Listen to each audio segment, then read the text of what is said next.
When I say tiriti, you say justice. Tiriti. Justice. Tiriti. Justice. Ka pai. The fight for Te Tiriti justice is not just a Māori struggle. It is a struggle for everyone who calls Aotearoa home.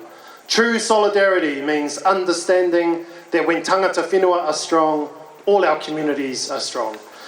It means standing together against colonisation, racism and oppression in all its forms. So today we are honoured to be joined by Ya-Wen from Asians Supporting Tino Rangatiratanga, a collective of tauiwi who recognise that their presence in this whenua comes with responsibilities to honour Te Tiriti, to reject racism and assimilation and to stand with Māori in the fight for self-determination. In a time where the forces of colonialism seek to divide us, their mahi reminds us that solidarity is a powerful tool. They show us what it means to be good allies, not by speaking over tangata whenua, but by using their voices to amplify our struggle, challenge their own communities, and actively resist the structures that uphold injustice. Ya-Wen.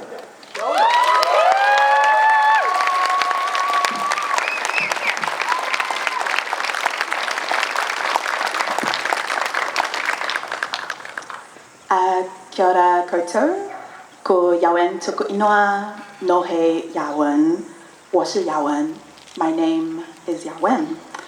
I am speaking on behalf of ASTA, Asians Supporting Tino Rangatiratanga.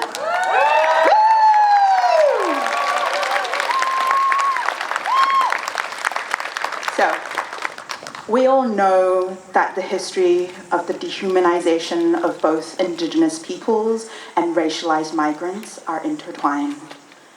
There are numerous tactics colonizers have used: conquest, attempting to divide and rule, the breaking of treaty promises, and the splintering of our relationships. In this country, there are historical records of active efforts by white supremacist groups to stop Asian tauiwi and Māori from what they called intermingling. In the 1900s, the White New Zealand League wrote letters to the then Minister of Immigration complaining that Asians in Pukekohe were creeping into businesses in town, breeding like flies, and in time would join up with the Māori and cause trouble.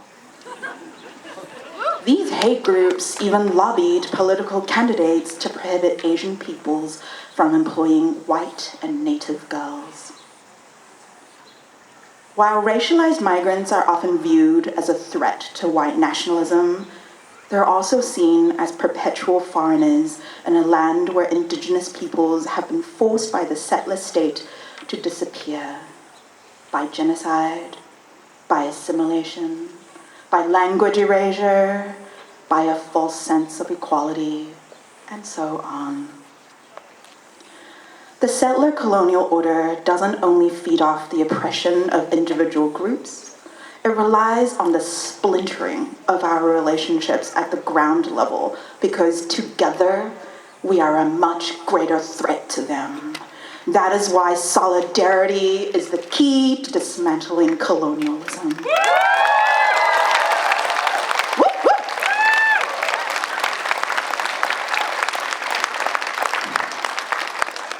7 years ago, Dr. Moana Jackson presented ASTA with lesser-known stories of Māori and Chinese solidarity. I'm going to tell you that story now, one of the stories. This story takes place in the 1800s in Otipoti, Dunedin, where Chinese migrants worked and lived at the time of the gold rush and were subject to growing anti-Chinese sentiments from the settlers in the area. The story goes that at one time, the Māori prisoners from Parihaka, who were sent down from Taranaki to Otipoti, had marched to one of the settlements where the Chinese miners lived to stand up against white supremacist attacks against the Chinese. The prisoners had sat on the ground between the colonizers and the Chinese miners to protect them from the attacks. As they had done in Parihaka, these Māori prisoners sat in passive resistance against settler colonizers, this time to protect another community that is manuhi to Aotearoa. This Waitangi Day, we remind our Asian whānau of these incredible legacies of Kotahitanga between Māori and Asian communities. We as Tau Iwi and Tangata Tiriti need to keep showing up. When we get together, work together, organize together, resist together, we are not just building our collective power, we are actively threatening the settler colonial order that has consistently scapegoated Indigenous people and migrants of color.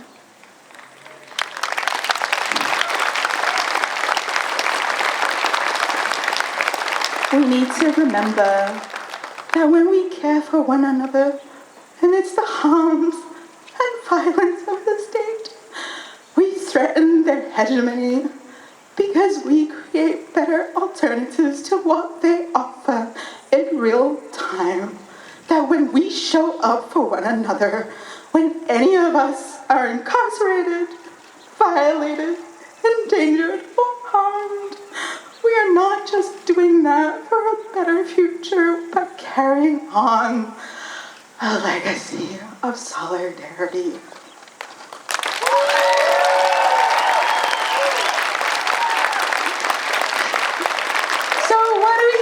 To harness this power, this threat that we pose to an order that only knows how to extract and to take and to steal, we do our best with the means we have to build the Tiriti-based world that we know is right. And our means are plenty.